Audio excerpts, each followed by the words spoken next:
Welcome to the Conservative Seoul Show.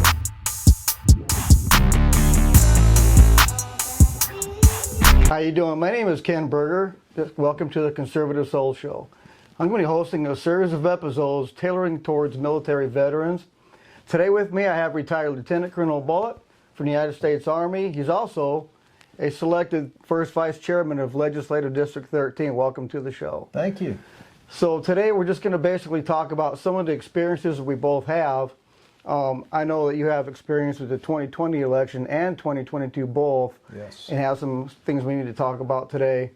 And basically, some of your experiences that you went through in 2020 and 2022, kind of give us some broad overview as a comparison between the two, starting with 2020. Well, with 2020, I worked out of the Trump Victory Office. And mostly I did canvassing, but because I had a truck, they tagged me to help with the signs. And I don't know if you remember, but all the Trump signs were being defaced, stolen. I mean, they were just doing horrible things to the Trump signs, all those big 4x8 signs. So 3 days a week, I would drive around and replace all the ones that had been stolen, spray painted, slashed, whatever. And yeah, I didn't have those issues in 22. Of course, Trump wasn't on the ballot. In 22, I focused way more on canvassing. I knocked on at least a couple of thousand doors, at least. In fact, I play men's soccer, and I gave up soccer for the season because I couldn't play soccer all day on Sunday and then knock on doors all day on Saturday. And need some family time, right? Right. So. Would you say that there is a difference between the two, 2020 and 2022, as far as frustration level and anger towards the second go around with the election? A different spin, a different type of anger. Well, go ahead. The people that I talk to mostly about it, and something about me, I will talk to anybody about pretty much anything. And there was a lot of Trump hate, and you know that was good. They made Trump the focus. They did everything they could do to make Trump the bad guy. In 2022, everybody realized that the election had been stolen, and you know when things happen the way they happen, you know everybody admits Biden did not get 81 million votes or whatever it was he was supposed to have gotten. There's no way he got that. And he still isn't running the nation. It's all the Democrats that he has in all of his cabinet that are doing everything they're doing. The Honorable Mayor Turkey Looking. Hey! Say, you have to, don't do it. In 2022, when it came along, and some of the same things happened, the issues with the machines, and, you know, just the anger is like, oh, here we go again. And I think if it happens again, it's the level is going to be even higher in 24. I'm worried. Now, that's, in a sense, that's what brought me into activism myself as a constitutional conservative and as a former military veteran over 2 decades of my life. That's what brought me into the to conservative and grassroots efforts. Mm-hmm. The 2022 election, I saw a lot of frustration, a lot of individuals. I mean, we were motivated towards a primary election. Everybody heard about the big red wave coming. We did a fairly decent job at the primary. Then when the general election came around, and that day I had some other leaders at every poll location. Everything that happened within the next couple of hours at that point really drew a lot of anger.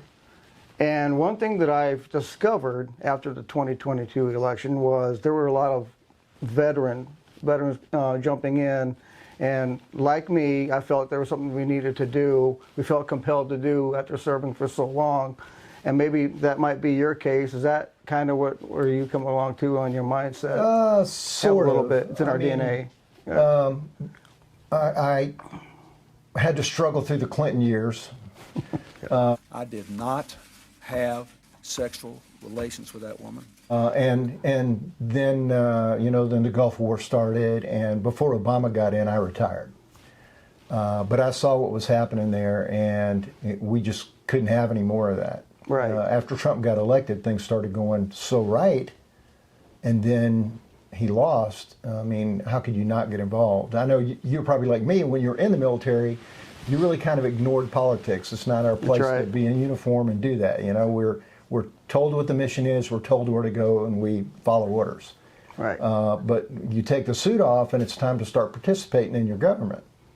And that's what I attempted to do. Now, I know you're a new member of our, we have an East Valley Coalition that we've designed to help win victories and come out with a uniform approach and trying to accomplish some of these things and try to help with the election process. Out of that, you've got out of some frustration. We've heard about some of the party non-declared, some of the unaffiliated. There's a lot of people that are leaving the Republican Party. And you brought up a program that you're designing, trying to help us out in the East Valley with party non-declared and unaffiliated. I am. And if you could talk about that a little bit. Well, we're going to exercise a little bit of operational security here. We don't want to leak too much before it's time. But I will say this. I see there's a real problem with people not convinced that the Republican Party is the answer.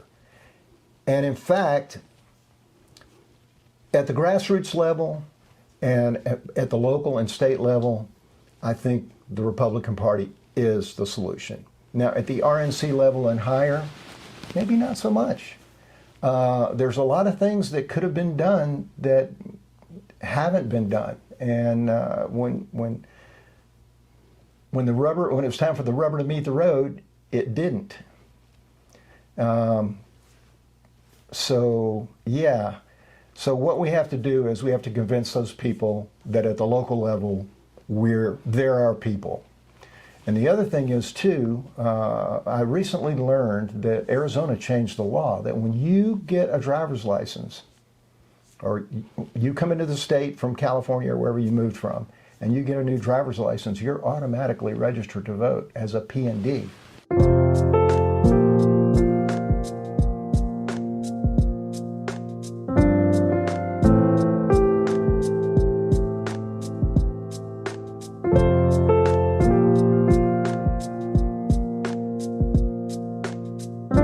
So now there's going to be a ton of P&Ds, and some people have reported that when they went to renew their license, they renewed their voter registration as a P&D no matter what party they were. So there's going to be a whole bunch of P&Ds that just don't know what to do. And we still have early voting. We still have mail-in voting. And I think everyone, do I need to explain what a golden ticket is? You know? Sure, we need to talk about that. Why don't you explain a little bit behind it? The different legislative districts produce what they call a golden ticket, which is us helping voters to say who it is that we need to vote for. Because there's a lot of elections, like city elections, that are nonpartisan. So you don't know what party it is, and people promise all kind of things. And local governments can get into trouble when, you know, the wrong people get elected. So do we really want people on our school boards, which is nonpartisan? Do we really want people on the school board that support all this social engineering, Black Lives Matter, LGBT, trans movement? Do we really want those people on our board? Kids that think they're cats and dogs crawling around on the floor and barking at each other? Do we really want people that believe that's legitimate? Yeah, we could talk about this too. There's a couple of issues that I'm thinking about right now. First of all, I pulled some data, right, out of our GOP data center, and the unaffiliated and party non-declared, the independents, out of the East Valley alone, we registered 311 Republicans. On the unaffiliated side, it showed up to right around just over 100,000 people. Mm-hmm. That's a big number. We beat the Mesa school bond. It failed for the first time in history. So there's a lot of talk right now of ballot. Do we ballot chase or do we not ballot chase? To be or not to be? That is the question.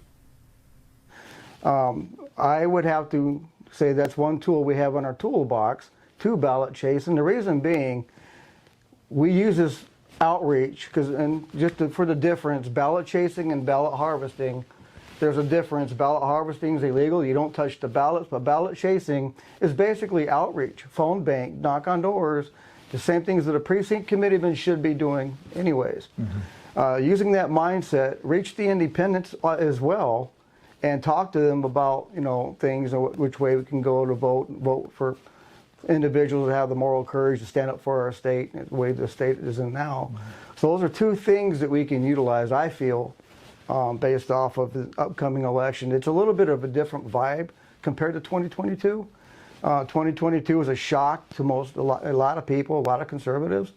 And I think we're starting to wake up and realize that we can use this ballot chasing and start going after some of these individuals who are frustrated out of the 2022 election coming up. And we can utilize that approach People too. are definitely waking up. Right. People are definitely waking up. So that's just one thought process. I have a theory too I'll share with you. Go ahead. I think because of some of the things that have gone in the elections, I think that the left is going to allow Trump to win. And they're going to say, see, the elections aren't rigged. Trump won. But they're going to take the House and the Senate, at least one of them, and then Trump is never going to get any legislation that's worth signing. And then if they take both of them, with both houses, they'll find a way to get him out before it's all said and done. So I think this next one's going to be very sneaky.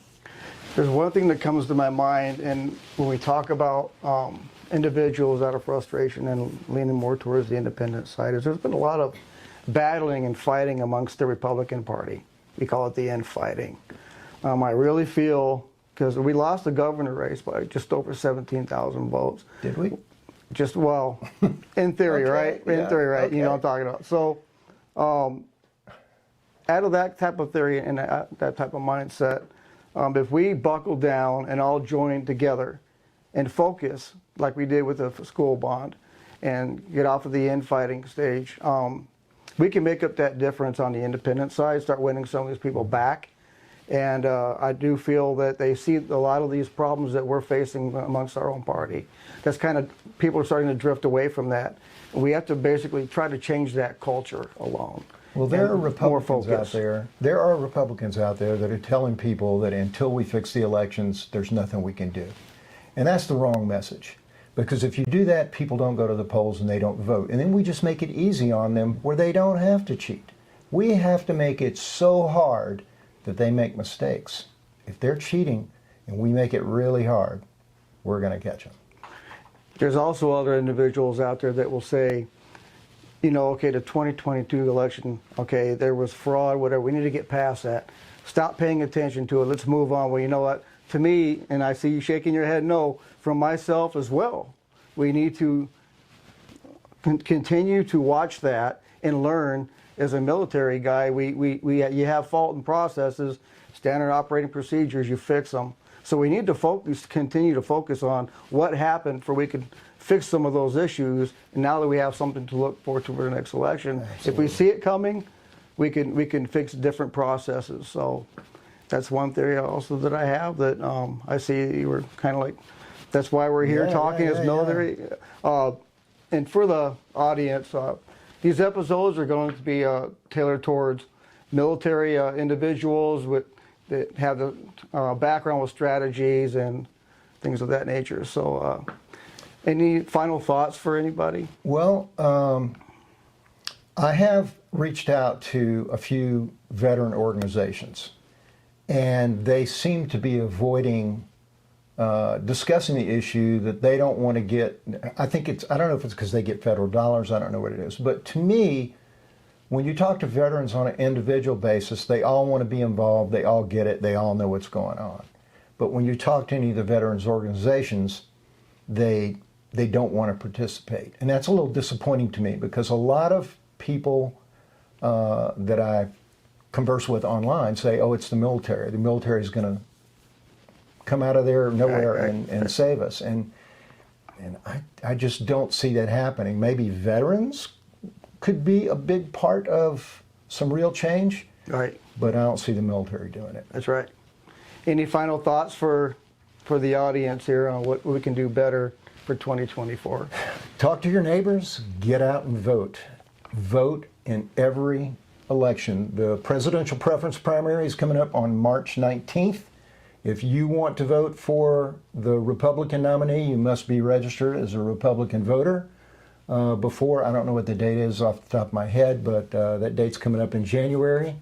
So you must register as a Republican if you want to vote in the presidential preference primary. After that, it'll be the general and then the primary and then the general election. But those dates are a little further out.